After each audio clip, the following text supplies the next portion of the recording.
Hello everyone, welcome to Chanakya defence group. तो आज हम करेंगे 10 अप्रैल के करंट अफेयर्स। करंट अफेयर्स की पीडीएफ आपको डिस्क्रिप्शन बॉक्स में मिल जाएगी और आपको अगर मंथली करंट अफेयर्स चाहिए तो आप कांटेक्ट कर सकते हैं दिए गए नंबर पे। Okay, so our first question is when is the world homeopathy day celebrated. तो होम्योपैथी डे मनाया जाता है 10 अप्रैल को। तो here answer will be 10 April. अब 10 अप्रैल को ही क्यों मनाया जाता है? क्योंकि 10 अप्रैल को 1755 में 10 अप्रैल 1755 को सैमुअल हैनिमन, जो कि एक जर्मन फिजिशियन थे, उनका बर्थडे था। ठीक है, उनका बर्थ हुआ था, उनका बर्थडे होता है 10 अप्रैल को। क्योंकि ये जो थे, इनको फादर ऑफ होम्योपैथी बोला जाता है। होम्योपैथी इन्होंने स्टार्ट करी थी, तो father of homeopathy that was Samuel Hahnemann. उनका बर्थडे होता है 10 अप्रैल को। ओके, तो अगर हम बात करें वर्ल्ड होम्योपैथी अवेयरनेस वीक की, तो वर्ल्ड होम्योपैथी अवेयरनेस वीक जो है वो 10th टू 16th अप्रैल मनाया जाता है। इस दिन around the world free public events organise करवाए जाते हैं ताकि होम्योपैथी डे को अच्छे से सेलिब्रेट किया जा सके। ओके, तो नेक्स्ट क्वेश्चन है, how many million dollars is India buying weapons from America for its navy.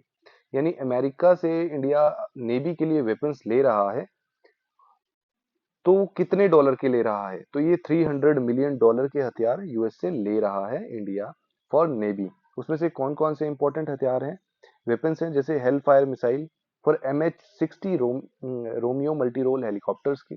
ठीक है, यानी हेल फायर मिसाइल्स खरीद रहा है जो कि MH-60 Romeo multi role helicopter के लिए हैं। ओके, और दूसरी चीज क्या है? Mark 54 anti submarine टोरपीडोज।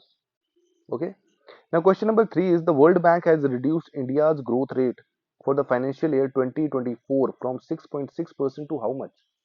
तो वर्ल्ड बैंक ने एस्टिमेट करा है इस बार कि 2024 के लिए इंडिया की जो ग्रोथ रेट रहेगी, वो पहले उन्होंने एस्टिमेट 6.6% का करा था, बट अब उन्होंने नया एस्टिमेट दिया है that is 6.3%।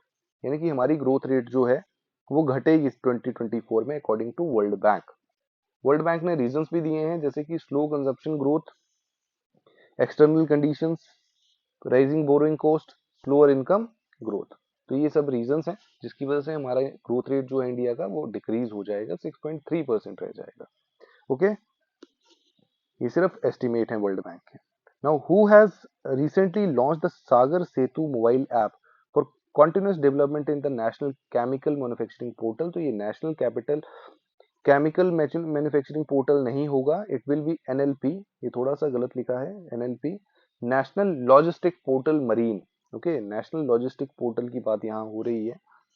National logistic portal क्या था?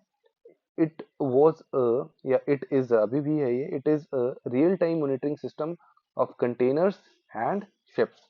जितने भी शिप्स और कंटेनर्स होते हैं नेवी के, उनकी रियल टाइम मॉनिटरिंग की जाती है थ्रू NLP पोर्टल। तो NLP पोर्टल का ही अब एक ऐप बना दिया गया है, that is Sagar Setu app, क्योंकि हमारे port shipping and waterways minister Sarbananda Sonowal ने लॉन्च किया है ये पोर्टल। तो इससे ये भी रियल टाइम मॉनिटरिंग करेगा कंटेनर्स की और शिप्स की। इसमें और फीचर्स भी हैं, जैसे सर्विस कैटलॉग है, इसमें कॉमन एप्लीकेशन फॉर्म होगा, letter of credit guarantee certification, track and trace होगा। तो ये सब सिर्फ एक ऐप के थ्रू अपने मोबाइल में अब मॉनिटरिंग की जा सकेगी कंटेनर्स और शिप्स की। Okay, question number 5 is recently which Indian player completed his 5000 runs in IPL। तो IPL में MS Dhoni, that is Mahendra Singh Dhoni, जो कि चेन्नई सुपर किंग्स के कैप्टन हैं, उन्होंने अभी 5000 रन अपने पूरे किए हैं IPL में, और इसी के साथ ये 7th हाईएस्ट रन स्कोरर बन गए हैं IPL में। Okay, now next question is which bank has recently reduced India's economic growth forecast for the current financial year। तो करंट फाइनेंशियल ईयर के लिए एडीबी ने एडीबी ने इंडिया की इकोनॉमिक ग्रोथ रेट फोरकास्ट जो है उसको डिक्रीज कर दिया है। ठीक है, ग्रोथ रेट को डिक्रीज करके बताया है फ्रॉम 7.2% टू 6.4%। तो पहले 7.2% का एस्टिमेट था, अब 6.4% का एस्टिमेट दिया है। यानी कि फाइनेंस जो करंट ईयर है उसमें इंडिया का ग्रोथ रेट जो है वो कम होगा। Okay, Question number 7th is which bank has recently opened its first branch for startups? तो स्टार्टअप्स के लिए बैंक ऑफ महाराष्ट्र ने स्पेसिफिकली जो कि स्टार्टअप्स में मदद करेगा, स्टार्टअप्स के लिए लोन प्रोवाइड करेगा, कंपनी स्टार्ट करवाएगा, आईपीओ प्रोवाइड करवाएगा। तो इस स्टार्टअप्स के लिए इनिशिएटिव किसने लिया? बैंक ऑफ महाराष्ट्र ने। तो बैंक ऑफ महाराष्ट्र ने ये फर्स्ट ब्रांच खोली है पुणे में। ओके, पुणे में ये ब्रांच खोली गई है। Next question, in which budget was the Prime Minister's development initiative for the northeastern region launched?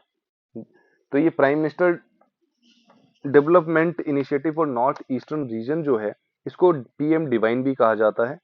PM divine short form है इसकी। ये सेंटर सेक्टर स्कीम है जो कि 100% सेंटर ही इसमें पे करता है। ये 12 अक्टूबर 2022 को अप्रूव की गई थी। यानी कि यूनियन बजट कौन सा हो गया? यूनियन बजट हो गया 2022 टू 2023। इसमें टोटल आउटले जो था वो 6600 करोड़ का था 4 सालों के लिए, फ्रॉम 2022 2023 टू 2025 26। ओके, तो यूनियन बजट कौन सा आ गया? 2022 2023। Okay, now question number 9th is who has been appointed as a new executive director of RBI, that is the Reserve Bank of India? तो here answer will be Neeraj Nigam. Neeraj Nigam को new executive director बनाया गया है RBI का। Question number 10th is which country recently launched the new OFAC 13 spy satellite in space?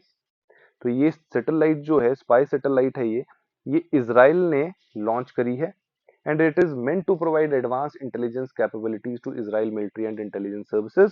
तो ये Israel ने launch करी है। So that's it for today. Thank you so much. Hope you like the video. Do like, share and subscribe. Thank you.